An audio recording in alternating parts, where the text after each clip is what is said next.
Alpha sees human Waitress sing to his crying pup, and his wolf melts instantly when a cold-hearted Alpha witnesses a human woman soothe his son with nothing but a song. His wolf surrenders before he even knows her name. Chapter 1. The Silent Alpha. Santiago Veyr stood at the floor-to-ceiling windows of his penthouse office, watching rain streak down glass that reflected Silvercrest City's lights. The modern metropolis sprawled below him, unaware that werewolves moved through its streets like shadows among the human population. At 35, he ruled the largest pack on the West Coast with cold precision. Widowed young and scarred by betrayal, he was known for two things: his silence and his rage. His 6'4" frame commanded respect through presence alone, words unnecessary when dominance spoke louder. The intercom buzzed softly. "Alpha," came his assistant's voice. "Your son's tutor called. Callum has locked himself in his room again." Santiago's jaw tightened imperceptibly. 6-year-old Callum had been withdrawn since his mother's death 2 years ago, speaking only in whispers and flinching away from physical contact. The boy's nightmares had intensified lately, and no amount of therapy seemed to help. "Cancel my evening appointments," Santiago said, his voice carrying the authority that made seasoned warriors obey without question. The drive to his private compound took 20 minutes through winding coastal roads. The sprawling estate housed not just his family, but the pack's inner circle, 30 wolves who had sworn their loyalty with blood and bone. He found Callum exactly where the tutor had left him, curled in his bedroom corner with tears streaming down pale cheeks. The boy's green eyes, so much like his mother's, held grief that shouldn't exist in someone so young. "Bad dream?" Santiago asked gently, kneeling beside his son. Callum nodded, hiccuping softly. "Mama was singing, but then she stopped. She just disappeared." Santiago's heart clenched. Elena had always sung lullabies to calm their son's fears. Now, in the terrible silence that followed her betrayal and death, there was no music left in their world. "Come here," he murmured, gathering the trembling child into his arms. But even his embrace couldn't chase away the shadows that haunted his son's dreams. Midnight would bring an escape that changed everything. Chapter 2. Midnight Escape. At 11:47 p.m. on October 15th, Santiago's enhanced hearing picked up the soft creak of his son's bedroom door. He rose from his desk, where he'd been reviewing pack business, moving silently through the compound's corridors. Callum's room was empty, the window standing open to the cool autumn air. Panic, rare and unwelcome, shot through Santiago's chest. The boy had never attempted to leave the compound alone.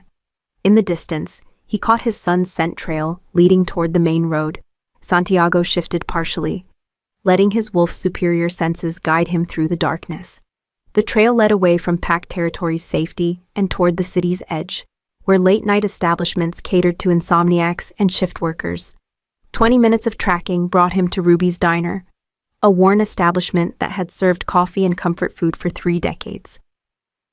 Through rain-streaked windows, he could see his son sitting in a corner booth, shoulders shaking with silent sobs. But Callum wasn't alone. A woman knelt beside his seat, dark hair falling like a curtain around her face as she spoke in gentle tones.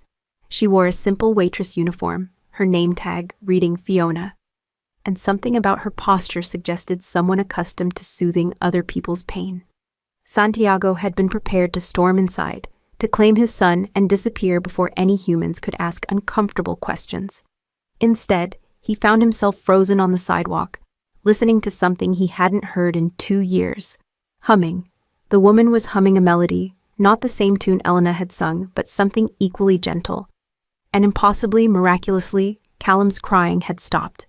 For the first time since his wife's death, Santiago's wolf stirred, not with aggression or territorial instinct, but with something that felt dangerously close to recognition. Through the diner's window, he watched his son lean into the stranger's comforting presence, and Santiago Veyr, Alpha of the Silvercrest pack, feared by enemies and revered by allies, felt his carefully constructed world begin to shift on its axis. The clock on the diner's wall read 12:33 a.m. when everything changed. Chapter 3. The Voice That Stopped Time. Fiona Hayes had been working double shifts at Ruby's Diner for 3 months, saving every tip to make rent on her tiny apartment. At 28, she'd learned to recognize the signs of someone running from their past. And the little boy crying in booth 7 had that same haunted look she saw in her own mirror. "Hey there, sweetheart," she said softly, sliding into the seat across from him. "I'm Fiona. What's your name?" The child looked up with eyes the color of sea glass, rimmed with tears and exhaustion. "Callum," he whispered. "I can't find my mama." Something twisted in Fiona's chest. She'd grown up in foster care, knew the particular ache of a child searching for someone who couldn't be found. "Where did you see her last?" "In my dreams," Callum said, his voice breaking. "She used to sing to me when I was scared, but now she's gone and everything is quiet." Without thinking, Fiona began to hum, an old Irish lullaby her grandmother had sung during the brief years they'd lived together. The melody seemed to wrap around them both, creating a pocket of peace in the fluorescent-lit diner. Callum's eyes widened in wonder. "You sound like her," he breathed. The diner's bell chimed at 12:35 a.m., and Fiona looked up to see a man filling the doorway, tall and imposing, with dark hair and the kind of presence that made the air itself seem to hold its breath. His eyes, a striking golden hue that seemed almost to glow in the harsh lighting, fixed immediately on Callum. "Papa," the boy whispered, scrambling out of the booth and running to the stranger's arms. "Papa." The man looked too young and too dangerous to be anyone's father, but the way he gathered Callum against his chest spoke of fierce protectiveness. When those golden eyes turned to Fiona, she felt something electric pass between them. "Thank you," he said, his voice carrying an accent she couldn't quite place, "for watching him." "He's a special little boy," Fiona replied, standing slowly. "I'm Fiona Hayes." "Santiago," he said simply. "Santiago Veyr." The name meant nothing to her, but something in the way he said it suggested it should. Around them, the diner's late-night patrons seemed to sense a shift in atmosphere, conversations growing quieter. "How can I repay your kindness?" Santiago asked. Fiona shook her head. "No payment necessary, just make sure he gets home safe." As Santiago carried his son toward the door, Callum looked back over his father's shoulder. "Will you sing to me again sometime, Miss Fiona?" "Anytime you need me to," she promised, not knowing that her answer would change 3 lives forever. The clock struck 1 a.m. as they disappeared into the night. Chapter 4. An Unexpected Invitation. 3 days passed, 72 hours and 14 minutes to be precise, before Santiago returned to the diner, this time without his son. Fiona was wiping down tables during the slow afternoon shift, when the bell chimed and that familiar presence filled the space again. "We need to talk," Santiago said, without preamble, sliding into the booth where she'd found Callum. Fiona set down her cleaning rag, studying the man who somehow managed to look both civilized and predatory in his expensive suit. "About?" "My son hasn't stopped asking for you," Santiago said bluntly. "He wants to know if you'll come to dinner." "I don't know your family." "You calmed him when nothing else could," Santiago interrupted. "His therapist says he's made more progress in the last 3 days than in the previous 6 months. Fiona frowned. "What kind of progress?" "He's talking more, laughing. This morning he asked if I thought his mama would want him to be happy." Santiago's hands rested on the table, and Fiona noticed faint scars across his knuckles. 2 years of specialists couldn't reach him. You did it with a song. "Children respond to genuine care," she said carefully. "It's not magic." Something flickered in Santiago's golden eyes. "Isn't it?" The question hung between them, weighted with implications Fiona didn't understand. "Mr. Veyr, I appreciate the invitation, but I don't think—" "He needs you," Santiago said simply. "And I find myself curious about the woman who could effect such a change." There was something in his tone that made Fiona's pulse quicken. Not threat exactly, but the sense of being seen by someone who missed very little. "Just dinner?" "Just dinner," he confirmed. "Though, I should mention, my household is unconventional." "Unconventional how?" Santiago's smile held secrets. "You'll see. Saturday at 7, I'll send a car." Before Fiona could object, he stood and placed a business card on the table. The logo showed a silver wolf's head above the words, Veyr Industries. "I don't even know where you live," she called after him. "The driver will know," Santiago replied, pausing at the door. And Miss Hayes, wear something comfortable. The people you'll meet don't care much for formality. He left her staring at the card, wondering what she'd just agreed to, and why the thought of seeing him again made her heart race, like a bird's wings against her ribs. Saturday was still 3 days away. It felt like forever. Chapter 5. Crossing the threshold. Saturday arrived with unseasonable warmth for late October. Fiona chose a simple blue dress and cardigan, her stomach fluttering with nerves as a black sedan pulled up outside her apartment building at exactly 7 p.m. The driver, a woman with silver hair and sharp eyes, smiled warmly. "You must be Fiona. I'm Margaret. Mr. Veyr is looking forward to seeing you again." "Thank you," Fiona said, settling into the comfortable leather seat. "I have to admit, I'm nervous." "No need to be, dear. You'll find we're quite friendly once you get to know us." The drive took them along the coastal highway, past sprawling estates hidden behind wrought iron gates. When they finally turned into a long driveway at 7:28 p.m., Fiona gasped at the sight of the compound ahead. The main house was a modern architectural marvel, all clean lines and floor-to-ceiling windows that glowed warmly in the evening light. Smaller buildings dotted the property, connected by stone pathways and surrounded by meticulously maintained gardens. "It's beautiful," Fiona murmured. "Mr. Veyr designed it himself," Margaret said, with obvious pride. After his wife died, he wanted somewhere that felt like home for the boy. The sedan stopped in front of the main entrance at 7:31 p.m., where Santiago waited with Callum at his side. The little boy broke free and ran to the car as soon as Fiona stepped out. "Miss Fiona, you came!" Callum threw his arms around her waist, and she felt her heart melt a little more. "Of course I came," she said, ruffling his dark hair. "I promised, didn't I?" Santiago approached more slowly, his golden gaze taking in her appearance with an intensity that made her cheeks warm. "Welcome to our home," he said formally. "Thank you for having me." Fiona looked around at the other people emerging from the various buildings, men and women of all ages, but all sharing a certain watchful quality. "You have a large family." "Something like that," Santiago agreed, his hand settling protectively on Callum's shoulder. "Shall we go inside?" The main house's interior was as impressive as its exterior: warm wood, comfortable furniture, and artwork that spoke of both wealth and taste.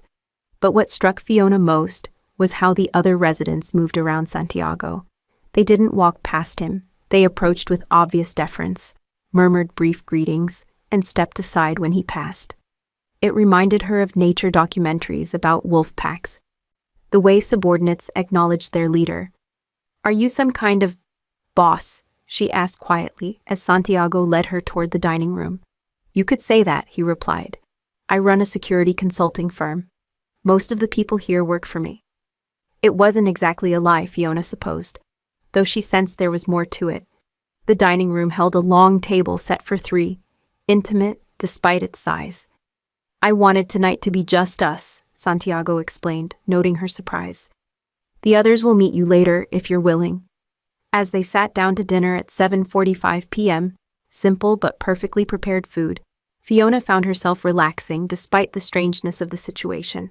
Callum chattered happily about his day, asking her about her work and telling her about his homeschooling. But it was Santiago who captured her attention. When he focused on his son, his entire demeanor softened, revealing glimpses of the man beneath the intimidating exterior. "Your son is remarkable," Fiona said, when Callum excused himself to get his drawings to show her. "He is," Santiago agreed, his mother's influence mostly. "You loved her very much." Something dark crossed Santiago's features. "I thought I did. I was wrong about many things." Before Fiona could ask what he meant, Callum returned with an armful of artwork, and the moment passed. But she filed the comment away, sensing that Santiago Veyr carried wounds that ran deeper than losing his wife. The evening was just beginning. Chapter 6. The Pack's Curiosity. After dinner concluded at 8:47 p.m., Santiago led Fiona and Callum to the house's common area, where a dozen people had gathered for what appeared to be their evening routine. The conversation stopped abruptly when they entered, all eyes turning to assess the human woman walking beside their leader. "Everyone, I'd like you to meet Fiona Hayes," Santiago said calmly.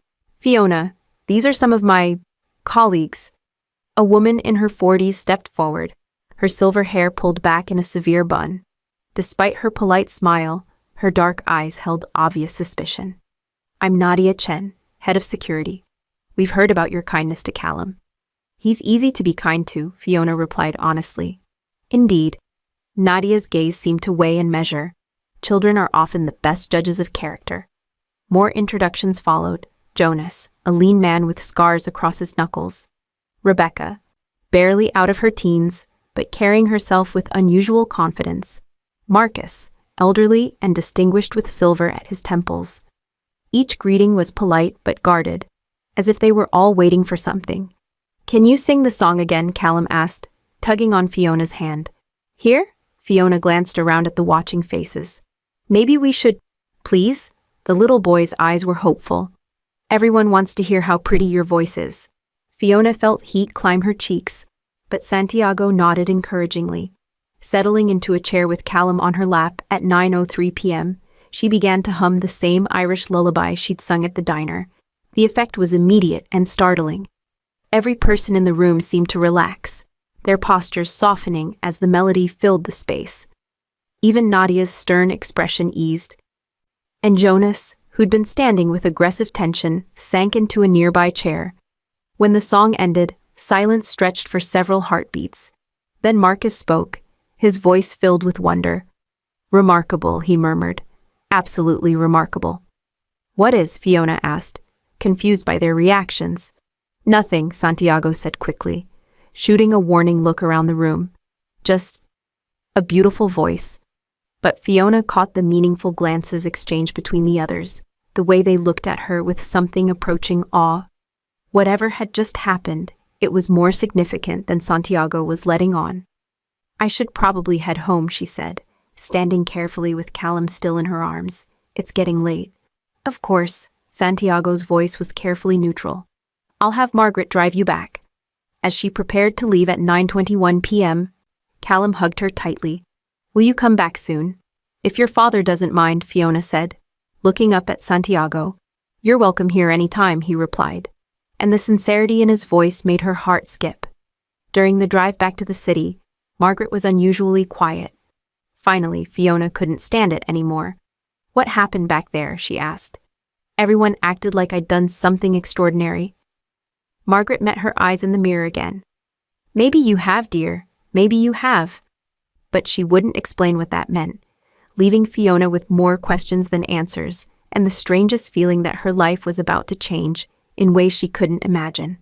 The clock in her apartment read 10:45 p.m. when she finally fell asleep, dreaming of golden eyes and mysterious smiles. Chapter 7. Growing Bonds. 2 weeks passed in a blur of regular visits to the compound, 14 days of evenings that transformed Fiona's understanding of family and belonging. What had started as occasional dinners became an almost nightly routine. Fiona finishing her shift at the diner at 6 p.m., Santiago's car arriving by 6:30, and evenings spent in the warmth of the Veyr household. Callum blossomed under her attention, his shy whispers transforming into animated conversations about everything from dinosaurs to his dreams of becoming a pilot. But it was Santiago who truly captured Fiona's fascination. Away from the diner's harsh lighting, she began to notice details that had escaped her initially. The way his golden eyes seemed to catch and hold light like a cat's. How he moved with predatory grace despite his size. The way other people instinctively gave him space, as if he radiated some invisible force field of authority. "Tell me about your work," she said one evening on November 2nd, as they walked through the compound's gardens while Callum chased fireflies. "Security consulting," Santiago replied, his standard answer. "Corporate protection, mostly." "And all these people work for you?" "They're under my protection, yes." Fiona stopped walking, studying his profile in the moonlight. "You're being deliberately vague. Some things are better left unexplained." Santiago's voice carried a warning, but not an unkind one. "Would it change anything if you knew?" "I don't know, would it?" Instead of answering, Santiago called Callum over at 8:43 p.m. "Time for bed, little wolf." The nickname made Fiona smile. "Little wolf?" His mother used to call him that, Santiago said softly. "He's always loved wolves. Books, movies, nature documentaries. Elena said he had a wolf spirit. What happened to her? Fiona asked gently. Santiago's expression darkened. She made choices that put our family at risk. In the end, those choices killed her. The pain in his voice was raw, unguarded. Without thinking, Fiona reached for his hand. I'm sorry. The contact sent electricity through her arm, and she saw Santiago's eyes widen with surprise. For a moment, they stood frozen, her smaller hand engulfed by his larger one. Papa, Callum's voice broke the spell at 8:51 p.m. Can Miss Fiona read me a story? Santiago released her hand slowly. If she wants to. Reading to Callum became another ritual. The little boy curled against her side, while Santiago watched from the doorway. Tonight's book was about a lonely wolf who found his pack, and Fiona couldn't shake the feeling that the story held special significance for this family. When Callum finally fell asleep at 9:37 p.m., Santiago walked her to the waiting car. Thank you, he said quietly, for giving him something I couldn't. What's that? Joy, Santiago replied simply. He laughs now, because of you. The drive home left Fiona lost in thought. The Veyr household was unlike anything she'd experienced. A collection of strong, capable people who'd formed their own unconventional family. And at its center was Santiago, complex and guarded, carrying burdens she was only beginning to understand. She was falling for him. The realization hit her as she climbed the stairs to her apartment at 10:49 p.m., making her heart race and her hands tremble as she turned her key. Santiago Veyr was dangerous in ways that had nothing to do with his mysterious work, and everything to do with how he made her feel, protected, valued, and desired in ways she'd never experienced. The question was whether he felt the same way, or if she was simply a convenient caregiver for his son. Chapter 8. Unwelcome Attention. The first sign of trouble came on Wednesday, November 9th, when Fiona emerged from Ruby's diner at 10:37 p.m. to find two men leaning against the alley wall. They were large, well-dressed, and watching her with predatory interest. Fiona Hayes, one said, his voice carrying a slight European accent. We'd like a word. Every instinct screamed danger. I'm sorry. I don't know you. But we know you, the second man said, stepping closer. The human woman who's caught Santiago Veyr's attention. That makes you very interesting to certain people. Fiona backed toward the diner's entrance, but found her way blocked by a third man who'd appeared from the shadows. What do you want? Information, the first man said smoothly. About the Veyr compound. Security measures, routines, the number of people who live there. I don't know what you're talking about. Of course you do. His smile was cold. You've been visiting regularly for weeks. Surely you've noticed things. Santiago's associates have unique characteristics. Before Fiona could respond, a low growl echoed from the alley's entrance at 10:41 p.m. The three men spun around to find Santiago standing there, his golden eyes blazing with fury. Gentlemen, he said quietly, his voice carrying undertones that made Fiona's hair stand on end. You seem to be lost. Veyr? The leader's confidence faltered. We were just having a conversation with my mate. The word emerged as a snarl, and something in Santiago's posture shifted. He seemed larger suddenly, more dangerous, as if barely contained violence was straining against his control. The men exchanged nervous glances. We meant no harm. You meant harm to her. Santiago took a step forward, and Fiona could have sworn she saw his eyes flash gold in the darkness. That was your first mistake. Your last mistake would be remaining in my city. The three strangers retreated hastily, disappearing into the night like shadows fleeing dawn. Santiago stood perfectly still until their sense faded, then turned to Fiona with concern replacing rage. Are you hurt? His hand skimmed over her shoulders, checking for injuries. I'm fine, she managed, though her heart was pounding. What just happened? Who were they? Business rivals, Santiago said grimly. They won't bother you again. How can you be sure? Santiago's smile held no warmth. Because they know what I am. Before Fiona could ask what he meant, Santiago was guiding her toward his car at 10:46 p.m. You're coming home with me tonight. It's not safe for you to be alone. Santiago, I can't just... Yes, you can. His tone brooked no argument. Those men crossed a line. Until I'm certain they understand the consequences, you stay where I can protect you. The drive to the compound passed in tense silence. When they arrived at 11:18 p.m., Santiago called several people into a quick meeting while Fiona waited in the common room, still shaken by the encounter. Territorial dispute, she heard Nadia say. Darius is testing boundaries. Then he's about to learn where those boundaries lie, Santiago replied, his voice carrying cold finality. When the meeting ended at 11:34 p.m., Santiago found Fiona curled in a chair by the fireplace. The guest room is ready for you, he said gently. Who's Darius? She asked instead of moving. Santiago's jaw tightened. Someone who should know better than to threaten what's mine. The possessive tone should have alarmed her. Instead, it sent warmth flooding through her chest. Yours? Yes, Santiago said simply. Mine to protect, mine to care for, mine to... He stopped, running a hand through his dark hair. Yours to what? Santiago looked at her for a long moment, golden eyes intense in the firelight. Mine to love, if you'll let me. The quiet confession hung between them, weighted with weeks of growing attraction and tonight's reminder of how dangerous his world could be. Santiago, she whispered. I know it's complicated, he said quickly. I know there are things about my life you don't understand. But what I feel for you, that's simple. That's real. Fiona stood slowly, crossing to where he waited by the doorway at 11:41 p.m. Show me, she said. Chapter 9. First Kiss. Santiago's hands framed her face with trembling gentleness, as if she were made of spun glass. Are you sure? Instead of answering, Fiona rose on her toes and kissed him at 11:43 p.m., pouring weeks of growing affection into the contact.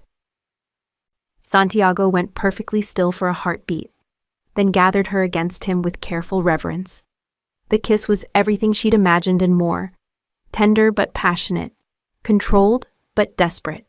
When they finally broke apart, both breathing hard, Santiago rested his forehead against hers. Fiona, he murmured, her name a prayer on his lips. I've wanted this for so long, she admitted. So have I. But there are things about me, about this place, that you need to understand. Then tell me. Santiago was quiet for so long that Fiona wondered if he'd changed his mind. When he finally spoke at 11:47 p.m., his voice was carefully controlled. What would you say if I told you that monsters were real? That some of us carry beasts inside our souls? I'd say everyone carries darkness, Fiona replied thoughtfully. The question is whether we let it consume us or learn to live with it. And if the beast was literal, if some of us could change our shapes, become something other than human? Fiona studied his face, looking for signs of deception or mental instability. Instead, she saw only truth and terrible vulnerability. I'd say that explains a lot about this place. About you. Santiago's eyes widened. You believe me? I've seen how everyone moves around you, like you're the alpha of a pack. I've noticed that you never seem to get cold, that your hearing is better than it should be, that sometimes your eyes catch light in ways that don't seem quite human. Fiona reached up to trace the line of his jaw. I've been waiting for you to trust me enough to tell me the truth. The truth is that I'm a werewolf, Santiago said quietly at 11:51 p.m. As are most of the people living here, this compound is our territory, our sanctuary from a world that would destroy us if they knew we existed. And Callum will come into his wolf when he reaches adolescence. Santiago's hands tightened on her waist. Are you afraid? Fiona considered the question seriously. Everything about Santiago spoke of controlled power, barely leashed strength. But he'd only ever been gentle with her, protective and caring despite his dangerous nature. No, she said finally. Should I be? Never of me, Santiago vowed. Never of any of us, as long as you're under my protection. And those men tonight? From a rival pack. Darius has been testing our boundaries for months, looking for weaknesses. Santiago's expression darkened. He found one in you. I'm not weak. You're human, Santiago corrected. Fragile compared to us, unable to defend yourself against supernatural threats. But you're also the most important thing in my world, which makes you a target. The declaration should have terrified her. Instead, it filled Fiona with fierce determination. Then teach me how to be less of a target. Fiona, I'm not running, she said firmly at 11:55 p.m. Whatever this is between us, whatever dangers come with it, I'm not running. But I won't be helpless either. Santiago stared at her for a long moment, then kissed her again with bruising intensity. When he pulled back, his golden eyes were blazing. My wolf has been silent for 2 years, he said roughly. Since Elena's betrayal broke something in me. But the moment you sang to my son, he stirred. When those men threatened you tonight, he nearly took control for the first time since her death. What does that mean? Santiago's smile was fierce and tender at once. It means you've awakened something in me that I thought was dead forever. It means my wolf recognizes you as ours. Yours, Fiona repeated softly, if you'll have us. She answered by kissing him again at midnight exactly, letting her actions speak louder than words. Whatever came next, whatever dangers waited in the shadows, she was choosing this. Choosing him and Callum and the strange, wonderful family they'd built in this sanctuary by the sea. Chapter 10. Morning after Fiona woke in the guest room at 7:23 a.m. on November 10th to sunlight streaming through unfamiliar windows and the sound of voices drifting from somewhere below. For a moment, disorientation clouded her thoughts, then memory rushed back. Santiago was a werewolf. So were most of the people living in the compound, and somehow, impossibly, that revelation hadn't sent her running. A soft knock interrupted her thoughts. Miss Fiona? Callum's voice carried through the door. Papa made breakfast. Coming, sweetheart, she called back, quickly dressing in the spare clothes Margaret had provided. She found father and son in the kitchen at 7:31 a.m. Santiago at the stove while Callum set the table with careful precision. The domestic scene made her heart ache with longing for things she'd never thought to want. Good morning, Santiago said, his golden eyes searching her face for signs of regret or fear. Good morning, Fiona accepted the cup of coffee he offered, noting how his fingers lingered against hers. Sleep well. Better than I have in months, he admitted quietly. Breakfast passed in comfortable conversation, Callum chattering about his plans for the day, while Santiago and Fiona exchanged glances filled with new understanding. When the little boy ran outside to feed the compound's cats at 8:07 a.m., Santiago moved closer to Fiona. Any second thoughts? He asked. About which part? Fiona countered. The werewolf revelation or the part where you said you loved me? Either, both. Fiona set down her coffee cup and faced him fully.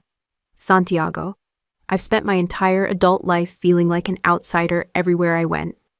Foster homes, jobs, relationships, I never quite fit. But here, with you and Callum, I feel like I belong. You do belong, Santiago said fiercely. Here, with us, for as long as you want to stay. Even though I'm human, especially because you're human. His hand covered hers.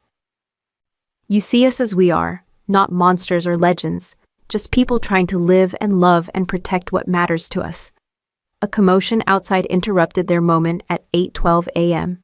Through the kitchen window, Fiona could see Nadia approaching with another woman she didn't recognize. Someone clearly agitated and speaking rapidly. Stay here, Santiago said, his entire demeanor shifting to alpha mode. But Fiona followed him outside, curious about what had caused such urgency. The stranger was young, maybe early 20s, with the kind of nervous energy that suggested barely controlled panic. Found 3 bodies in the warehouse district, she was saying. Darius's scent was all over the scene, but the kills were brutal, more than necessary. Santiago's face went cold. Human bodies? 2 humans, one of ours. A rogue who'd been feeding information to Darius about pack movements. The young woman's eyes flicked to Fiona nervously. Alpha, there's something else. Witnesses reported seeing a child near the scene. The description matches Callum. Ice flooded Fiona's veins at 8:15 a.m. Where is Callum? Santiago was already moving, his enhanced senses scanning the compound. His scent leads toward the main gate, he said grimly. He's not here. Before Fiona could react, her phone buzzed with a text from an unknown number at 8:17 a.m. The boy is safe. For now. Pier 47, 1 hour. Come alone, or he dies. Santiago read the message over her shoulder. and the sound that emerged from his throat was pure wolf. A snarl of rage that made every person in hearing distance step back. "Darius," he growled. "We go together," Fiona said immediately. "No." Santiago's voice brooked no argument. "This is exactly what he wants, to use you against me." "Then give him what he wants," Fiona said steadily. "But on our terms, not his." The clock was ticking, and Callum's life hung in the balance. Chapter 11, Into the Trap Pier. 47 sat at the edge of Silvercrest's industrial district, surrounded by abandoned warehouses and rusted shipping containers. Santiago parked 2 blocks away at 9:04 a.m., his hands gripping the steering wheel until his knuckles went white. "This is a mistake," he said for the 10th time. "I should have brought Nadia and the others." "And risk Callum getting caught in the crossfire?" Fiona shook her head. "This Darius wants to prove something to you. Let him think he's won. If anything happens to you—" "Nothing will happen," Fiona interrupted. "Because you'll be there to stop it." Santiago turned to face her, golden eyes blazing with emotion. "Promise me something. If things go wrong, if I tell you to run, you run. Don't look back. Don't try to help. Just get to safety and call Nadia." "Santiago, promise me, Fiona, please." The desperation in his voice made her nod reluctantly. "I promise." They walked the remaining distance in silence. Santiago's body coiled with tension as his enhanced senses scanned for threats. The pier stretched into the gray waters of the bay, its wooden planks weathered by decades of salt spray. At 9:14 a.m., they reached the far end, where a man waited with a small figure beside him. Even from a distance, Fiona could see Callum's distinctive dark hair, and could sense the little boy's fear. "Santiago Veyr," the man called as they approached. Right on time. Darius was everything Santiago wasn't: fair-haired, lean, with the kind of sharp-featured handsomeness that belonged in magazine spreads. But his smile was cold, predatory, and the way he kept one hand on Callum's shoulder made Fiona's skin crawl. "Let the boy go," Santiago said without preamble. "Your fight is with me." "Is it?" Darius tilted his head. "I think my fight is with what you've become, the great Santiago Veyr, reduced to playing house with a human pet." "Careful," Santiago warned, his voice carrying undertones that made the pier's wooden supports groan. "She's lovely, I'll give you that."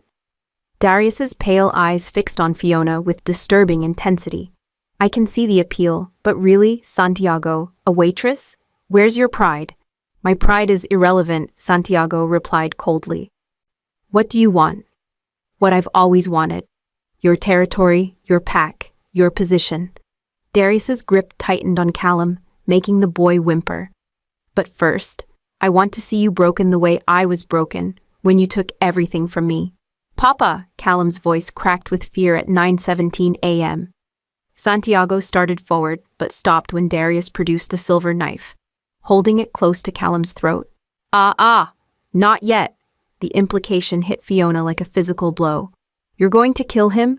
"I'm going to give Santiago a choice," Darius corrected. "The boy's life or yours? Choose quickly. My patience is limited." Santiago's entire body went rigid. "Take me instead. Let them both go, and I'll submit to whatever you want." "How noble! But no, that's not how this works." Darius gestured toward Fiona. "Come here, little pet. Let's see how much you mean to the great Alpha." Fiona looked at Santiago, seeing the anguish in his golden eyes. Then she looked at Callum, remembering his laughter, his trust, the way he'd curled against her while she read bedtime stories. "Don't," Santiago said quietly at 9:19 a.m., reading her intention. But Fiona was already moving, crossing the pier with steady steps until she stood within arm's reach of Darius and his blade. "Good girl," Darius murmured. "Now we can—" He never finished the sentence. The moment Fiona was close enough, she grabbed Callum and threw herself sideways at 9:20 a.m., sending all 3 of them tumbling toward the pier's edge. And Santiago's wolf, finally free of all restraint, exploded into lethal motion. Chapter 12. The Beast Unleashed. The transformation happened faster than human eyes could follow. One moment, Santiago was standing 30 feet away in human form at 9:21 a.m. The next, a massive black wolf was airborne, crossing the distance in a single leap.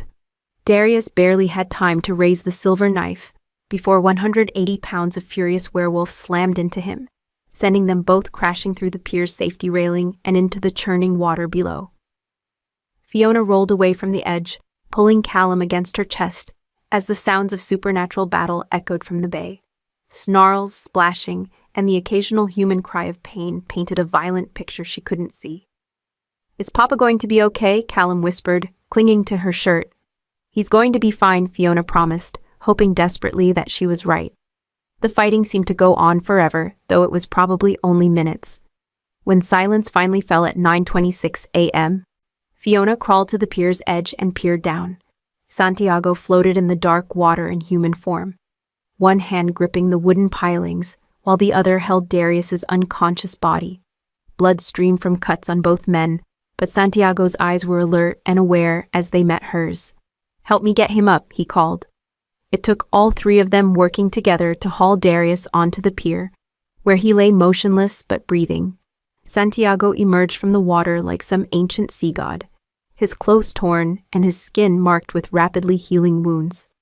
"Why didn't you kill him?" Fiona asked as Santiago gathered Callum into his arms. "Because you were watching," Santiago replied simply. "Because my son was watching. Because sometimes mercy sends a stronger message than death." Sirens wailed in the distance at 9:31 a.m. Someone had called the police about the disturbance. Santiago cursed under his breath, then lifted Darius with one hand. "We need to leave. Now." "What about him?" "He'll survive. And when he wakes up, he'll remember that I chose not to end him when I could have."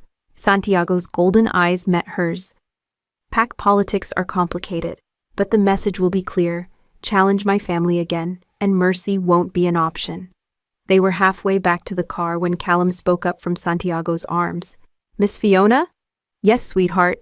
"You saved me." Fiona's heart clenched. "You would have done the same for me." "Papa says wolves protect their pack," Callum continued thoughtfully. "Does that mean you're pack now?" Santiago's steps faltered slightly at 9:35 a.m. "Callum, are you Miss Fiona?" the little boy pressed. "Are you going to stay with us forever?" Fiona looked at Santiago, seeing the question in his golden eyes that matched his son's. The past hour had shown her exactly how dangerous this world could be, how much she'd be risking by choosing to be part of it. But it had also shown her what she'd be protecting, a man who'd trusted her with his deepest secret, a child who'd become as precious as her own heartbeat, a community of people who'd welcomed her despite her humanity. "Yes," she said softly, "I'm packed now." Santiago's smile was blinding. "Forever?" "Forever," Fiona confirmed. And as they drove back toward the sanctuary of the compound at 9:42 a.m., she felt the last of her walls crumble. This was home. This was family. This was love. Complicated, dangerous, and absolutely worth fighting for. Chapter 13. Pack Acceptance. The compound buzzed with activity when they returned at 10:07 a.m.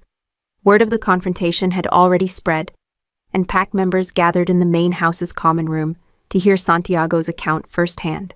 "Darius won't trouble us again," he announced to the assembled wolves. "The message has been sent and received." "And her?" Jonas gestured toward Fiona, his scarred face skeptical. "She's seen us at our most vulnerable. How do we know she won't?" "Because she's pack," Santiago interrupted, his voice carrying absolute authority. "She risked her life to protect my son. She's earned her place here." Murmurs rippled through the room, some approving, others uncertain. Nadia stepped forward, her silver hair gleaming in the lamplight. "With respect, Alpha, pack bonds aren't declared. They're proven over time." "Haven't I proven myself already?" Fiona asked, finding her voice despite the intimidating gazes focused on her. "You've shown courage," Nadia acknowledged. "But courage and loyalty aren't the same thing. What happens when the novelty wears off? When you realize what it truly means to live among predators?" "I'm not going anywhere," Fiona said firmly. "Words," Jonas scoffed. "Humans excel at pretty words." "Then let me prove it another way." Fiona moved to the center of the room at 10:12 a.m., suddenly understanding what needed to happen. "I know you all think I'm weak, a liability. Maybe I am compared to you. But I have something you need too." "Which is?" Rebecca asked, genuinely curious. Instead of answering, Fiona began to sing. Not the gentle lullaby she'd shared with Callum, but something deeper. A harmony that seemed to reach into the room's corners and wrap around each person present.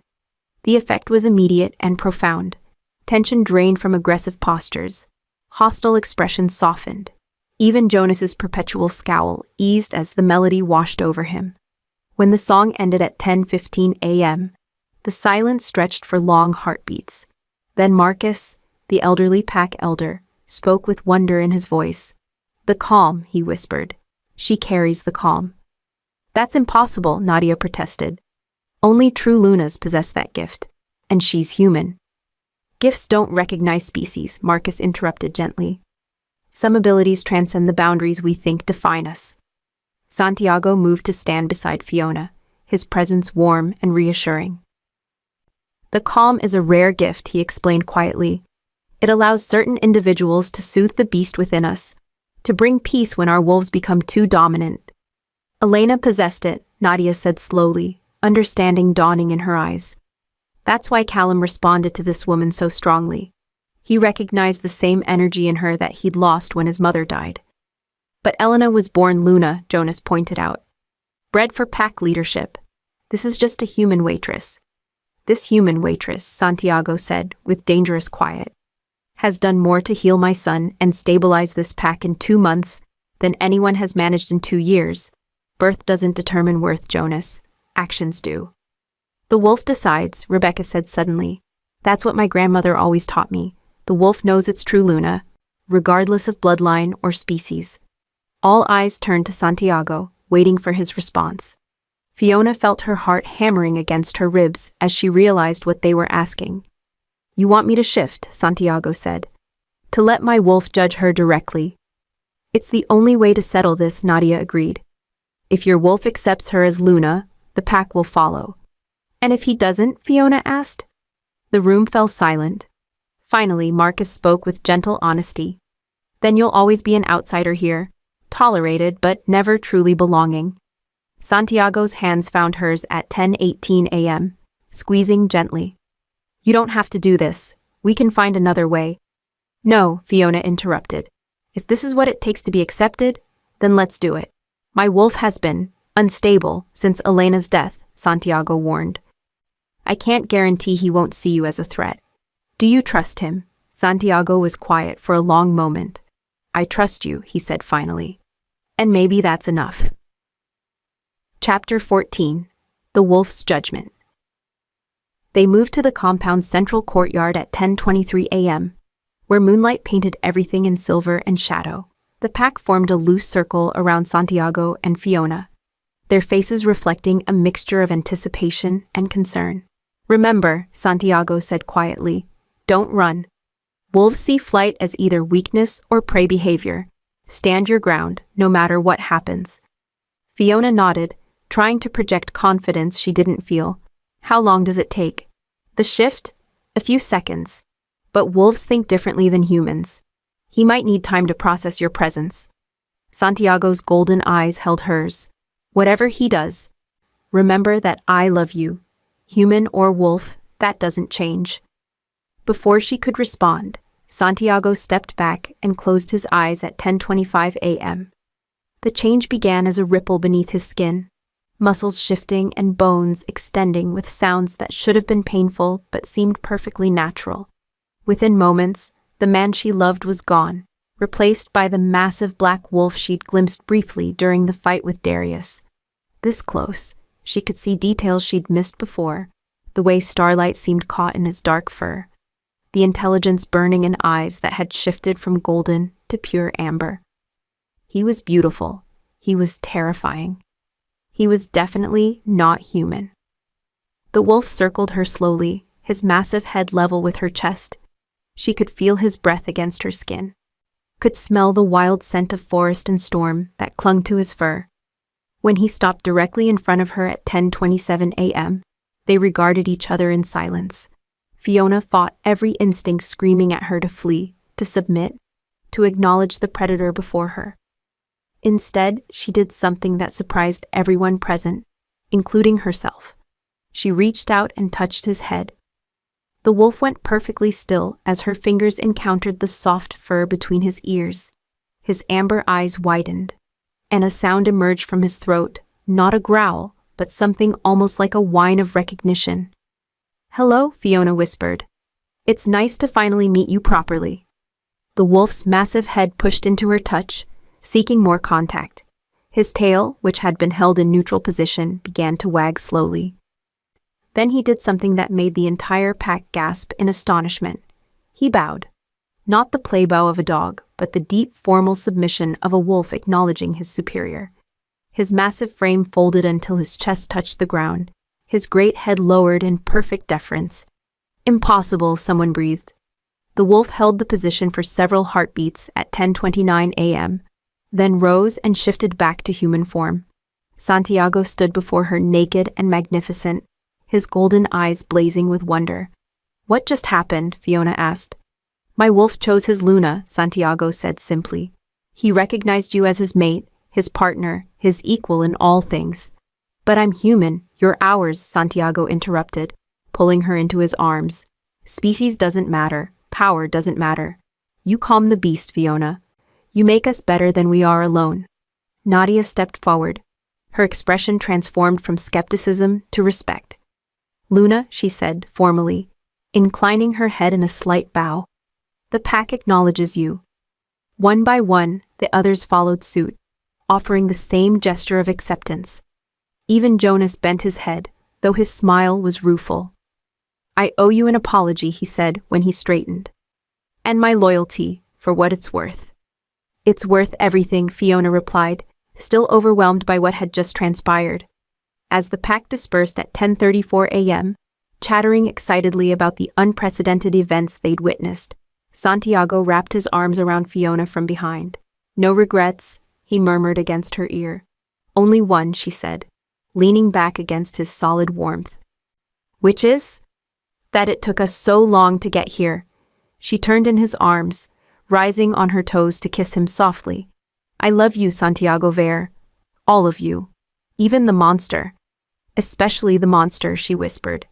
"Because he's mine too." The morning sun climbed higher, marking a new beginning for them all. Chapter 15. New Challenges. 3 weeks later, 21 days of adjusting to her new life, Fiona had settled into her role as the pack's unofficial Luna with surprising ease. Her days were spent learning werewolf customs from Nadia, helping with Callum's education, and gradually taking on the administrative duties that kept the compound running smoothly. But integration wasn't without its challenges. "The Riverside Pack has requested a meeting," Nadia reported during their weekly briefing on December 2nd at 2:15 p.m. Alpha Morrison wants to discuss territorial boundaries. "Since when does Morrison care about boundaries?" Santiago asked, not looking up from the financial reports scattered across his desk. "Since he heard we have a human Luna," Nadia replied carefully. "There are concerns about our pack's stability." Fiona set down her cup of tea with deliberate calm. "What kind of concerns?" "Some alphas believe that human leadership makes us weak," Santiago explained, his voice tight with controlled anger. "They think you're a vulnerability they can exploit." "Are they right?" Both Santiago and Nadia turned to stare at her. "What do you mean?" Nadia asked. "I mean, am I a weakness? Do I make this pack less safe?" Fiona met their shocked gazes steadily. "It's a legitimate question. I can't fight like you can. I can't sense threats the way you do. If another pack decided to target me specifically, then they'd discover exactly how protective werewolves can be," Santiago interrupted, his golden eyes flashing with dangerous light. "But at what cost?" Fiona pressed. "Would you risk pack members' lives to protect me? Would you start a war to keep me safe?" The silence that followed was answer enough.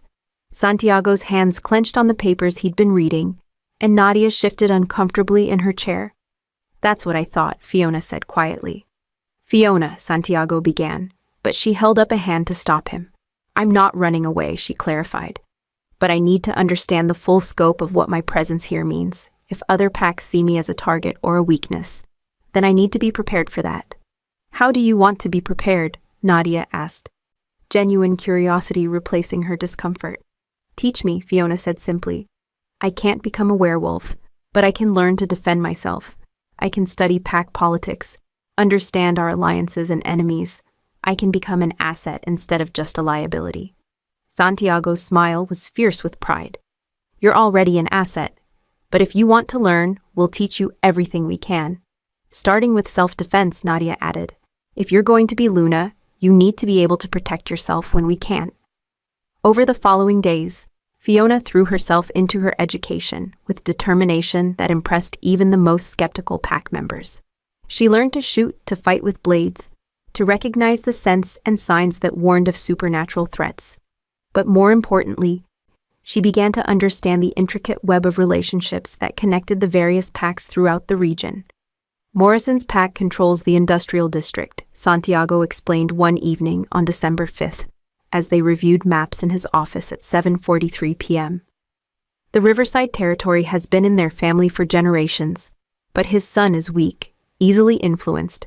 If Morrison dies or steps down, someone stronger could take over, Fiona finished. Someone who might not honor existing treaties. Exactly. Santiago's finger traced the borders between territories, which is why these meetings matter. We need to know where everyone stands before situations change. And where do we stand? Stronger than we've been in years, Santiago replied honestly. Your influence has stabilized pack dynamics in ways I didn't expect. We're more unified, more confident, more attractive to potential enemies. Potentially. Santiago turned to face her fully. Are you afraid? Fiona considered the question seriously. 3 months ago, her biggest worry had been paying rent. Now she was navigating supernatural politics that could affect thousands of lives. Terrified, she admitted. But also, excited? This matters, Santiago. What we're building here matters. What are we building? A family, Fiona said without hesitation. A pack that protects each other not through fear or dominance, but through love and loyalty earned honestly. Santiago's smile was brilliant. And you want to protect that? With everything I have, she confirmed. The next morning brought news that would test that resolve sooner than any of them expected. Chapter 16. Political Maneuvers. 3 packs are coming, Nadia announced as she burst into the kitchen at 8:37 a.m. on December 6th, where Fiona was helping Callum with his breakfast. Morrison, Blackwood, and Sterling. They'll be here this afternoon. Santiago appeared in the doorway, already dressed in the formal clothes he wore for pack business. How many wolves total? 23, Nadia replied grimly, including 3 alphas and their beta escorts. That's a lot of werewolves for a simple territorial discussion, Fiona observed. It's a show of force, Santiago agreed. They want to see our Luna for themselves, and judge whether we're really as stable as reports suggest. Or whether I'm really as weak as they hope, Fiona added dryly. Santiago's expression darkened. If any of them so much as breathes wrong in your direction, you'll do exactly what an alpha should do, Fiona interrupted firmly. You'll protect your pack's interests while maintaining the alliances we need to survive. Even if that means tolerating insults to my mate, especially then. Fiona stood, smoothing down her simple dress. I can handle whatever they throw at me, Santiago. The question is whether you trust me to do it. The challenge in her words was deliberate, and Santiago's golden eyes flashed with understanding. You want to face them alone. I want to face them as Luna, she corrected. With you beside me, but not hiding behind you. Nadia looked between them nervously. Are you sure that's wise? These alphas are old school, traditional. They might not respond well to a human who doesn't know her place? Fiona smiled grimly. Then it's time they learned that Luna isn't defined by species. It's defined by strength. The visiting packs arrived at 2:41 p.m. in a convoy of expensive SUVs, their occupants emerging with the careful grace of predators in unfamiliar territory. Fiona watched from the main house's front windows as Santiago went out to greet them, noting how the other alphas positioned themselves for maximum intimidation. Alpha Morrison was exactly what she'd expected. A silver-haired man in his 60s, with the kind of presence that commanded attention. Alpha Blackwood was younger, but carried himself with aggressive confidence that set her teeth on edge.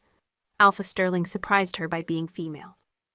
A petite blonde whose delicate appearance probably fooled a lot of people into underestimating her. Ready? Santiago asked as he returned to collect her at 2:58 p.m. Ready, Fiona confirmed, taking his offered arm.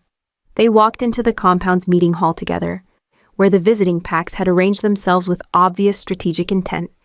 Morrison sat at the head of the guest table with his beta flanking him, while Blackwood and Sterling chose positions that gave them clear views of all entrances. Alpha Veyr, Morrison said formally as they entered. Thank you for agreeing to this gathering. Alpha Morrison, Alpha Blackwood, Alpha Sterling, Santiago replied with equal formality. Welcome to Silvercrest territory. All eyes turned to Fiona as Santiago led her to the Luna's traditional place at his right hand.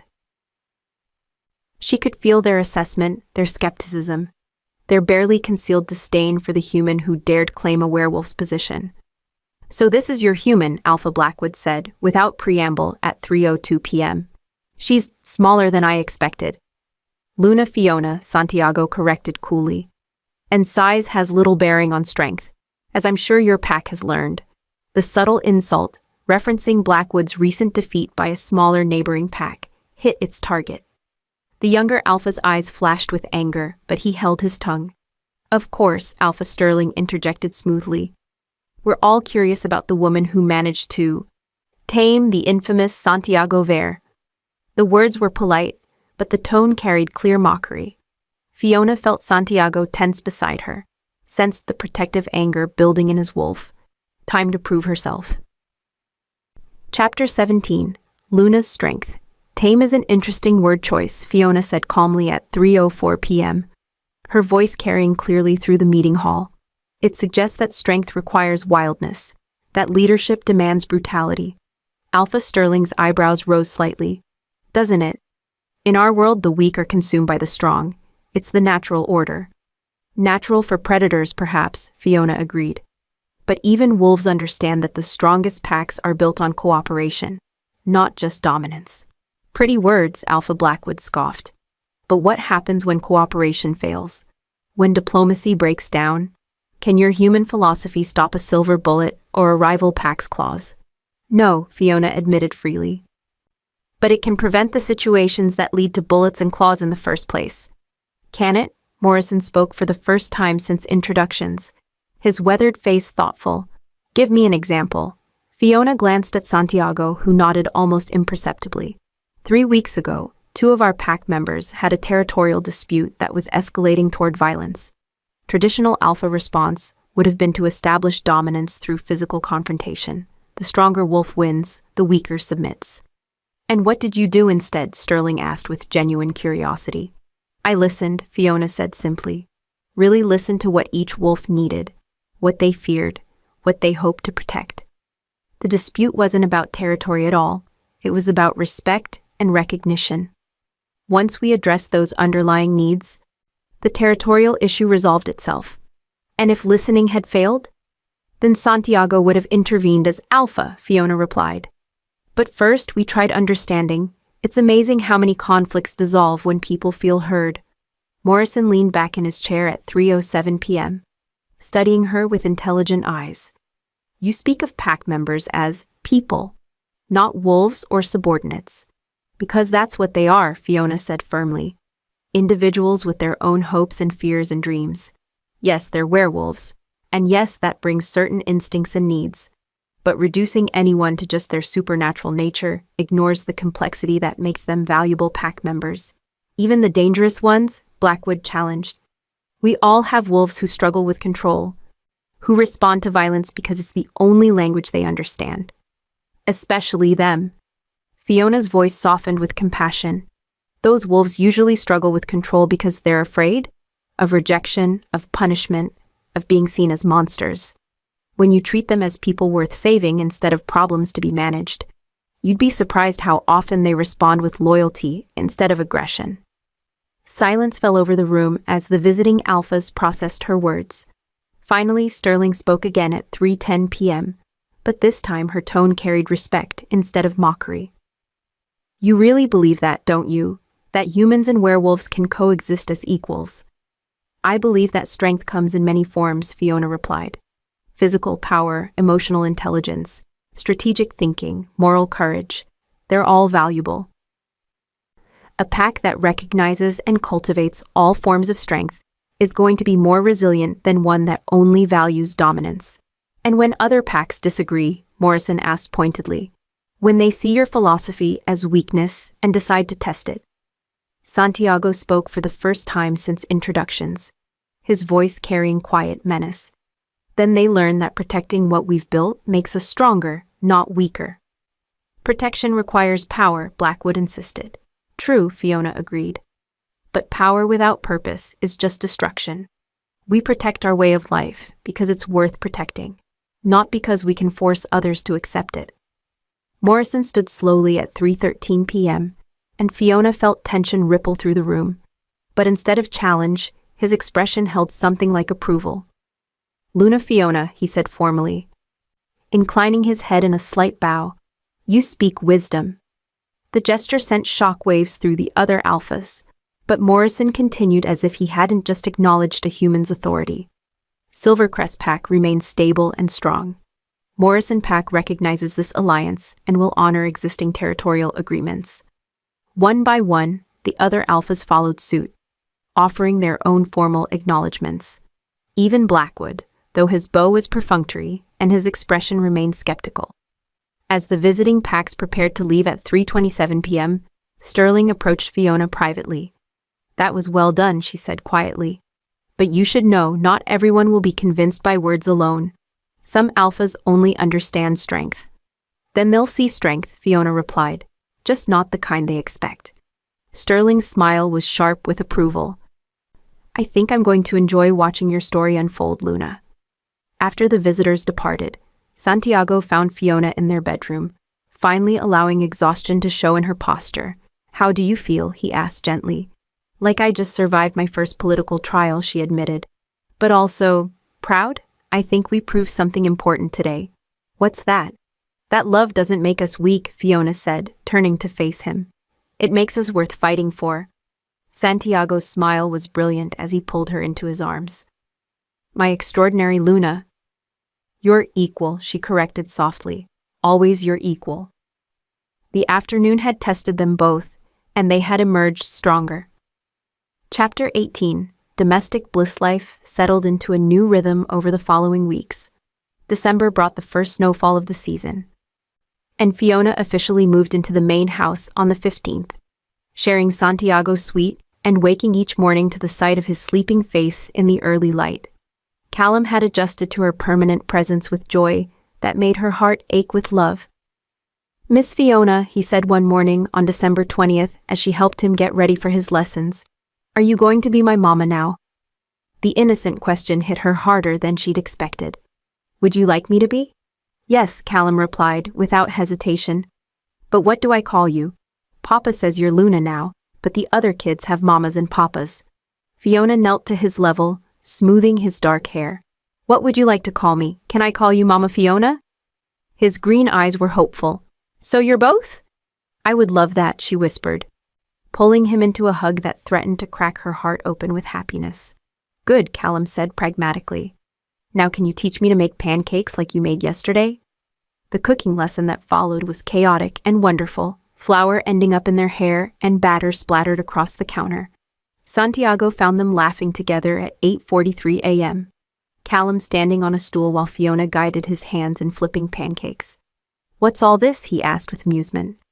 Mama Fiona is teaching me to cook, Callum announced proudly. Santiago's eyes widened at the title, then softened with emotion that made Fiona's breath catch.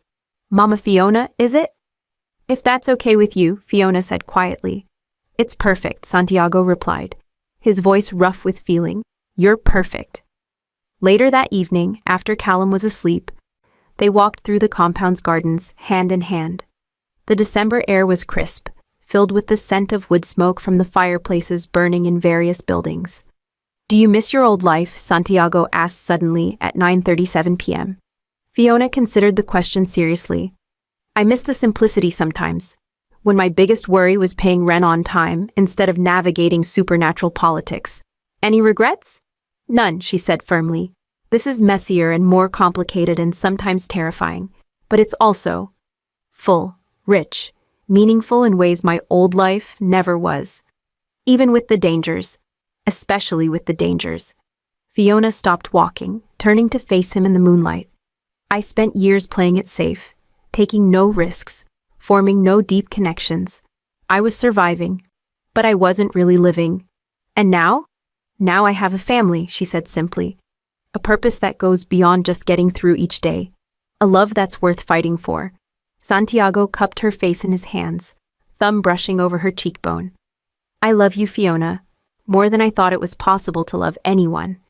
Even though I'm human? Because you're you, he corrected. Human, wolf, or anything else, you'd still be the woman who sang to my son, who faced down hostile alphas with nothing but courage and compassion, who chose to stay when leaving would have been easier. There was never really a choice, Fiona admitted. From the moment I met you and Callum, this was always where I belonged.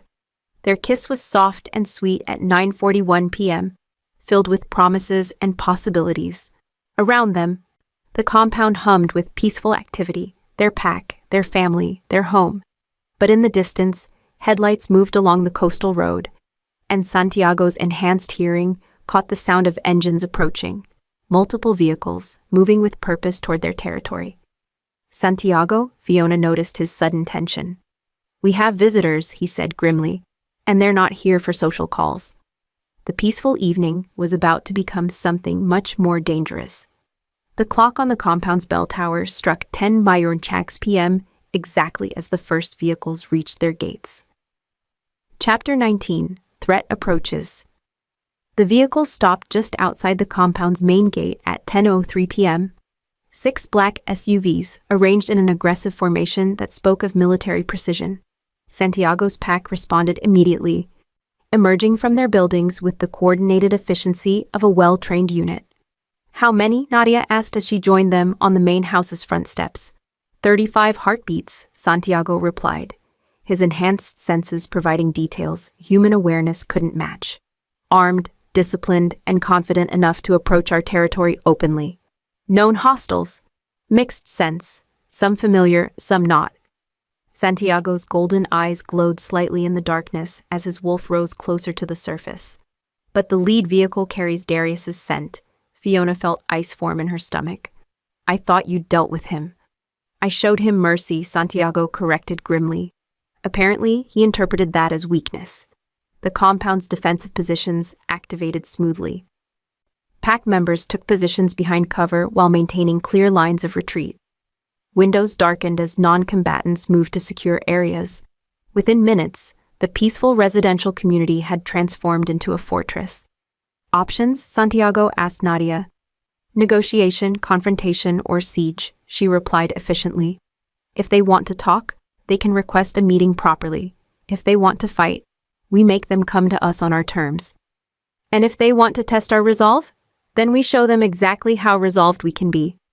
A voice called from the darkness beyond the gate at 10:07 p.m., amplified by some kind of electronic device. Santiago Veyr, I've come to reclaim what was stolen from me. Darius's voice carried clearly across the compound, theatrical and full of wounded pride. Santiago stepped forward, his own voice carrying without artificial enhancement. You're trespassing, Darius. Remove yourself and your people from my territory. Your territory? Darius laughed, the sound harsh and mocking. Built on blood and betrayal, defended by human weakness. I'm here to restore the natural order. Which is? Wolves led by wolves, not petty humans who sing pretty songs. The insult to Fiona was clearly calculated to provoke Santiago's protective instincts. Around them, pack members tensed, ready for the explosion of their alpha's rage. Instead, Santiago's voice remained calm, controlled. My Luna has proven herself worthy of pack loyalty through action and sacrifice. What have you proven, Darius? Except that defeat teaches you nothing. I've proven that I can gather 35 fighters willing to follow me against your corrupted pack, Darius shot back. I've proven that other alphas question your leadership, that your weakness spreads like poison through supernatural communities. Other alphas? Fiona asked quietly. Sterling, Morrison, and Blackwood visited recently, Santiago replied. If Darius has been talking to them since then. He's trying to build a coalition, Nadia finished. Use political pressure to isolate us before attacking directly. The voice from beyond the gate continued its psychological assault. Send out the human, Santiago. Let her face judgment for her crimes against our nature. Do that, and I'll consider leaving your pack intact. Never, Santiago snarled, his control finally cracking.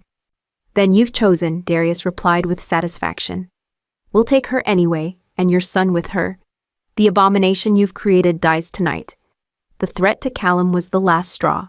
Santiago's wolf pushed so close to the surface that his human form flickered, muscles shifting beneath his skin. Fiona, he said without taking his eyes off the gate at 10:11 p.m., get to the safe room. Take Callum and don't come out until I give the all clear. Santiago, please, his voice cracked with desperation. I can't fight them and protect you at the same time. You won't have to, Fiona said steadily, because I'm not hiding. Fiona, this isn't a discussion. You're right, it isn't. She moved to stand beside him, her smaller frame somehow radiating its own power. I'm Luna of this pack, and I will not abandon my people when they need me. Your people are werewolves, who can heal from injuries that would kill you instantly. My people are family, Fiona corrected firmly. And family doesn't hide from threats, they face them together. Santiago stared at her for a long moment, recognizing the determination in her expression. Finally, he nodded grimly. Then we make our stand here, he decided. Together. Outside the gate, engines revved ominously at 10:14 p.m., and the night prepared to erupt into violence. Chapter 20. Battle Lines. The first shot shattered the compound's main gate at 10:17 p.m., silver-lined bullets designed specifically to injure werewolves. Santiago's pack responded with military precision, returning fire from prepared positions, while civilians evacuated to the underground safe rooms. Northwest perimeter, Nadia's voice crackled through the communication system. They're testing our defenses. Santiago coordinated the response, while keeping Fiona close to his side, his wolf struggling against the instinct to either fight or flee. Having his mate in danger activated every protective protocol hardwired into his supernatural nature.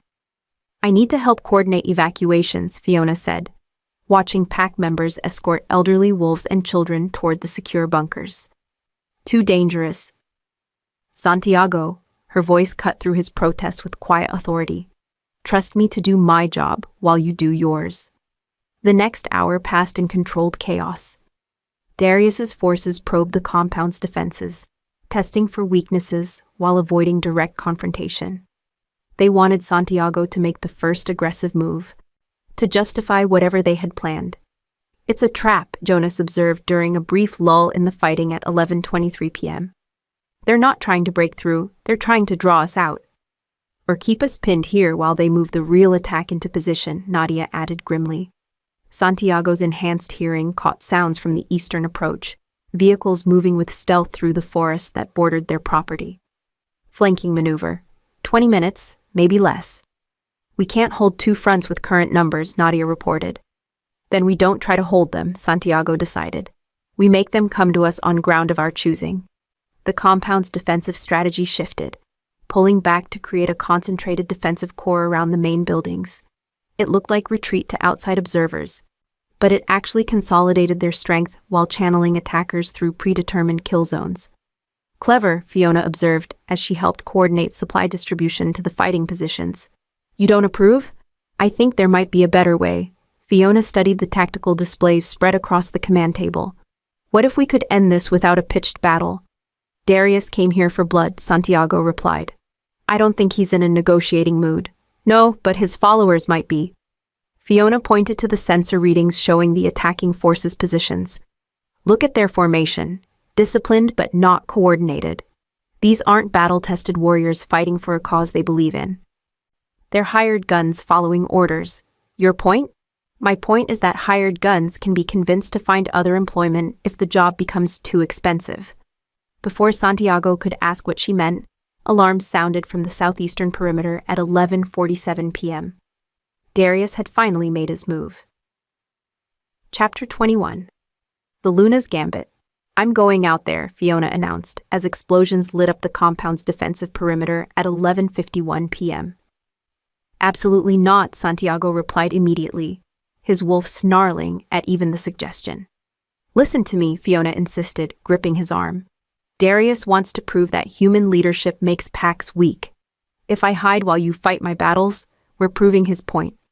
If you get killed proving otherwise, we've lost everything that matters. And if I don't try, we might lose anyway. Fiona's eyes blazed with determination. You taught me that leadership requires courage, Santiago. Let me lead. The battle raged closer, silver bullets and supernatural roars creating a symphony of violence in the night. Santiago's pack was holding their positions, but barely. Darius had brought more fighters than expected, and their coordination suggested professional military training. What's your plan? Nadia asked, appearing at Fiona's elbow with her uniform torn and blood on her face. I challenged Darius directly, Fiona said simply. Both Santiago and Nadia stared at her as if she'd announced plans to sprout wings and fly. That's insane, Nadia said finally. That's brilliant, Santiago corrected slowly, understanding dawning in his golden eyes. Pack law requires alphas to accept challenges to their authority, even from humans? The law doesn't specify species, Santiago confirmed. If Fiona formally challenges Darius for leadership of his coalition, he has to respond or lose credibility with his followers. And when he kills her in single combat? Nadia asked bluntly. He won't, Fiona said with quiet confidence, because I'm not going to fight him. Before either of them could object, she was moving toward the main gate at 11:55 p.m., her voice carrying clearly across the battlefield as she activated the compound's external speakers. Darius, she called, her tone cutting through the gunfire like a blade. I invoke the right of challenge. The shooting stopped abruptly, sudden silence more ominous than the previous violence. Darius's voice responded from the darkness. Surprised but intrigued. You want to challenge me, little human? I challenge your authority to lead those fighters, Fiona clarified. Your right to speak for any pack that opposes us. Interesting. Darius emerged from behind an overturned vehicle, his pale hair gleaming in the compound security lights. And what exactly do you propose to stake on this challenge? My life, Fiona replied simply. If I lose, you can do whatever you want with me. If I win, you leave and never return to our territory. And how exactly does a human propose to defeat a werewolf alpha? Fiona smiled, the expression visible even at a distance. The same way I became Luna of the strongest pack on the West Coast, by proving that strength comes in more forms than just claws and teeth. The challenge hung in the night air like a thrown gauntlet. Around them, both forces waited to see how their leaders would respond. Accepted, Darius said finally at 11:58 p.m. But we do this properly, by pack law, with witnesses, and with consequences for the loser. Agreed, Fiona replied. Dawn, at the neutral ground by Miller's Point, the winner takes all. As Darius withdrew his forces to prepare for the formal challenge, Santiago found Fiona in their bedroom, calmly preparing for what might be her last night alive. You can't do this, he said quietly. I have to do this, she replied. It's the only way to end this without massive casualties on both sides. There has to be another way. There isn't. Fiona turned to face him, her expression serene despite the magnitude of what she'd committed to. And we both know it. Santiago pulled her into his arms, holding her with desperate intensity. Promise me you have a plan. Promise me you're not just throwing your life away on a gesture. I promise, Fiona whispered against his chest at midnight exactly. I know exactly what I'm doing. She just hoped it would be enough. Chapter 22. Dawn Challenge Miller's Point was a rocky outcropping that overlooked the bay, traditionally used for formal pack challenges because its elevated position allowed all witnesses to observe the proceedings. As dawn broke over the water at 6:37 a.m. on December 21st, representatives from both sides gathered in a rough circle around the designated combat area. Darius arrived with his full complement of fighters, their weapons visible but lowered in accordance with challenge protocols. Santiago brought his core pack members, their positions defensive but not aggressive. Witnesses acknowledged the formal challenge, Marcus announced, serving as the neutral arbiter tradition required. Luna Fiona Hayes of the Silver Crest Pack versus Alpha Darius Volkov for leadership authority over his coalition forces. Rules of engagement, Darius asked, his pale eyes fixed on Fiona with predatory interest. Single combat, no weapons, victory by death or submission, Marcus recited the traditional parameters. I request modification, Fiona interrupted, stepping into the circle's center, Victory by proving fitness to lead, judged by the followers being contested. Murmurs of surprise rippled through both groups. Darius frowned, clearly caught off guard by the unusual request. That's not traditional, he said carefully. Neither is a human challenging a werewolf alpha, Fiona pointed out. If you're confident in your leadership, you should welcome the chance to prove it before witnesses. The challenge to his confidence was expertly delivered, and Darius's pride wouldn't let him back down. Acceptable. How do you propose to judge fitness to lead? Questions, Fiona said simply. We each answer challenges posed by the other's followers. Whoever provides more satisfactory leadership responses wins the contested loyalty. It was brilliant, Santiago realized. Fiona had turned a physical contest she couldn't win into an intellectual one that played to her strengths while exposing Darius's weaknesses. Begin, Marcus announced, after both sides agreed to the modified terms. Darius's followers stepped forward first at 6:41 a.m. Their questions predictable and focused on traditional pack values. How does a human propose to understand werewolf needs? One scarred fighter demanded. I don't propose to understand them, Fiona replied honestly. I propose to listen when werewolves tell me what they need, then work to provide it. Understanding can be learned. Respect and care can't be faked. What happens when physical strength is required? When enemies attack and leaders must fight? Then I ensure my pack has the strongest, best-trained fighters available to defend us, Fiona answered. Leadership isn't about being the strongest person, it's about making everyone around you stronger. Question after question, Fiona provided thoughtful responses that acknowledged her limitations while highlighting her strengths. When Darius's turn came, his answers were textbook alpha dominance, all force, hierarchy, and tradition. Then Santiago's pack members posed their questions. Alpha Darius, Nadia began formally. How do you handle pack members who struggle with control? Who needs guidance rather than punishment? Weakness is eliminated, Darius replied, without hesitation. Packs have no place for those who can't maintain discipline. Several of Darius's own followers shifted uncomfortably. These were clearly wolves who'd experienced their own struggles with control. What about innovation? Jonas asked. When old methods fail, how do you adapt? Tradition exists for a reason, Darius answered. Change is usually just weakness disguised as progress.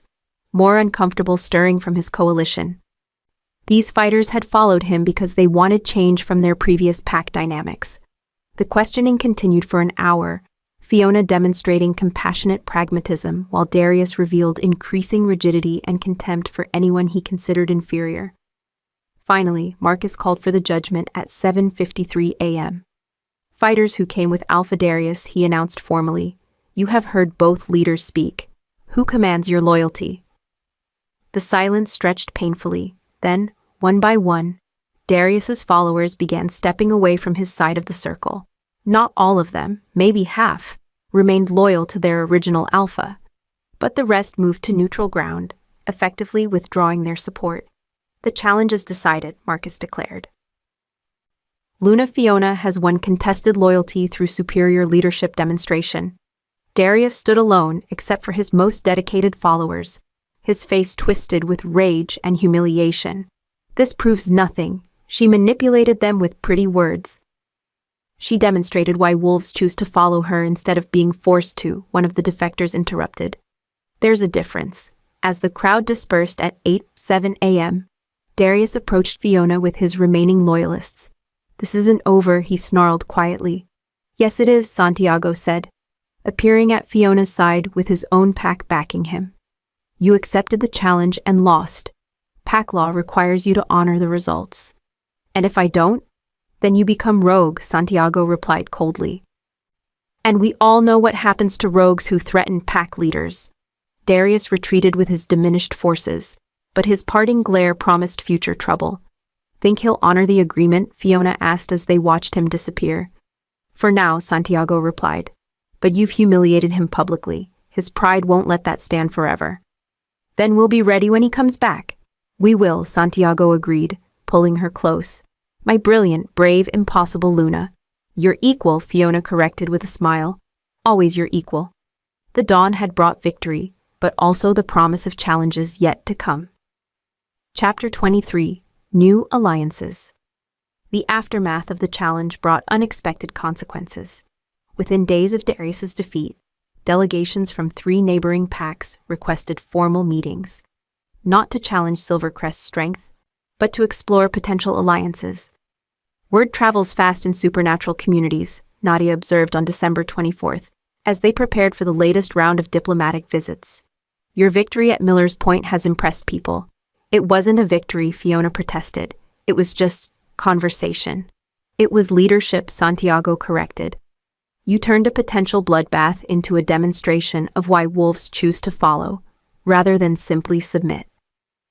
The first delegation arrived from the Eastwood Pack on Christmas Day, led by a young alpha named David Chen, whose territory bordered theirs to the north. He brought his Luna, a soft-spoken woman named Sarah, who immediately gravitated toward Fiona's approach to pack dynamics.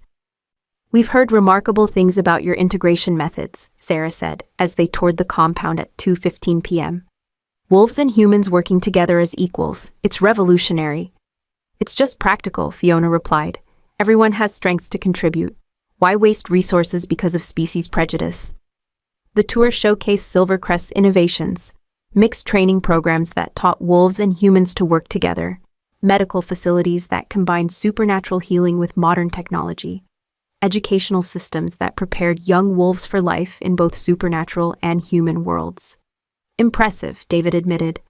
But how do you handle the inevitable conflicts? Humans and wolves have different instincts, different needs. The same way any family handles differences, Santiago answered. Communication, compromise, and mutual respect. And when that fails? Then I mediate, Fiona said simply. Most conflicts arise from misunderstanding or unmet needs. Once you address the underlying issues, the surface problems usually resolve themselves. The Eastwood delegation departed at 4:37 p.m. with promises of continued cooperation and trade agreements that would benefit both packs. Similar meetings with the Riverside and Clearwater packs yielded equally positive results. We're building something bigger than just our pack, Santiago observed one evening as they reviewed the new alliance agreements. A network of communities that support each other instead of constantly competing, Fiona agreed. Imagine what we could accomplish if supernatural packs worked together instead of fighting over territory. Ambitious. Necessary, Fiona corrected. The human world is changing, becoming more connected and aware.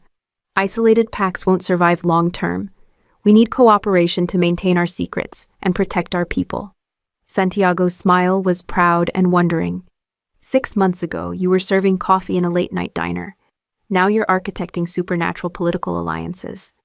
6 months ago, I thought my biggest purpose was making sure customers got the right orders, Fiona laughed. It's amazing how love changes your perspective on what's possible. Speaking of what's possible, Santiago said, pulling an envelope from his desk drawer. This arrived today. Fiona opened it to find an official invitation embossed with the seal of the Northwest Supernatural Council, a governing body she'd only recently learned existed. They want to meet me, she said, reading the formal request. They want to evaluate you, Santiago corrected. The council oversees supernatural politics for the entire region. If they approve of our innovations, it could open doors to much broader change. And if they don't, then we continue as we are, building alliances one pack at a time. Santiago's golden eyes were fierce with determination. Either way, we're not backing down from what we've built here. When is the meeting? January 15th, Santiago replied. Full formal session with representatives from every major supernatural community on the West Coast. Fiona felt familiar butterflies in her stomach, the same nerves she'd experienced before facing the hostile alphas, before challenging Darius, before every major test of her worthiness as Luna. Ready for another political trial? Santiago asked gently. Ready to show them what the future looks like, she replied firmly. Outside their windows, the compound hummed with peaceful activity.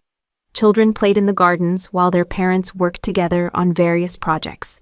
Humans and werewolves collaborated seamlessly, their different strengths combining to create something stronger than either could achieve alone. It was worth protecting. It was worth fighting for. It was worth the risks that lay ahead. Chapter 24, Council of Judgment. The Northwest Supernatural Council convened at 9 a.m. on January 15th in a neutral location, an elegant conference center in the mountains that had been warded and secured against human interference. Representatives from dozens of supernatural communities filled the assembly hall. Werewolf packs, vampire covens, fae courts, and others Fiona was still learning to identify. She and Santiago sat at the designated table for the Silvercrest pack, formal clothes and careful postures disguising the tension they both felt. Around them, conversations buzzed with speculation about the human Luna, who'd managed to defeat a werewolf Alpha without violence. "Quite a turnout," Santiago murmured. "Quite an audience for whatever they have planned," Fiona replied, noting how many eyes tracked her movements with obvious curiosity. The session began with traditional formalities, acknowledgements of territory, reports of major pack activities, discussions of boundary disputes and trade agreements, standard supernatural bureaucracy that reminded Fiona of city council meetings, just with higher stakes. Then Council Leader Evelyn Blackthorne called for the main agenda item at 10:47 a.m. The matter of Silvercrest Pack's unconventional leadership structure, she announced.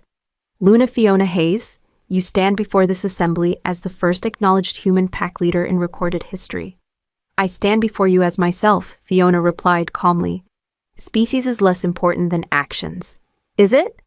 The challenge came from Councillor Marcus Steele, Alpha of one of the most traditional packs in the region. Leadership of supernatural communities has always required supernatural understanding, supernatural strength. What qualifies a human to guide werewolf destinies? The question was clearly designed to provoke, but Fiona had faced worse skepticism. The same things that qualify anyone to lead: wisdom, compassion, the ability to unite people around common goals. "Pretty words," another counselor scoffed. "But leadership requires more than philosophy. How do you handle pack discipline, territorial disputes, the more violent aspects of our nature?" "Through understanding and partnership," Fiona said steadily. "I don't pretend to match werewolf physical capabilities, but I can offer perspectives and solutions that purely supernatural thinking might miss." "Examples?" Evelyn requested. Fiona stood, moving to the center of the assembly space, where everyone could see and hear her clearly. 3 months ago, our pack faced a territorial challenge from Alpha Darius Volkov and 35 fighters. Traditional response would have been direct combat, significant casualties on both sides, regardless of outcome. "And your alternative?" I challenged him to prove his fitness to lead through demonstration rather than violence. The result was that most of his followers chose to withdraw support, rather than fight for a leader who couldn't justify his authority. Murmurs rippled through the assembly. Several counselors exchanged meaningful glances. "Interesting," Evelyn acknowledged. "But can such methods handle more serious threats? What about rogues, rampaging supernaturals who threaten exposure?" "The same principles apply," Fiona replied. "Most violence stems from fear, desperation, or unmet needs. Address the underlying causes, and you often eliminate the surface problems. And when that fails, then I trust my pack to protect our community while I work to minimize collateral damage and find lasting solutions." Fiona's voice carried quiet confidence. "Leadership isn't about being the strongest fighter. It's about making everyone around you stronger and more unified." Councillor Steele leaned forward aggressively. "You speak of unity, but what happens when your innovations spread to other packs? When traditional hierarchies break down because humans think they can lead supernatural communities?" The accusation hung in the air like a challenge.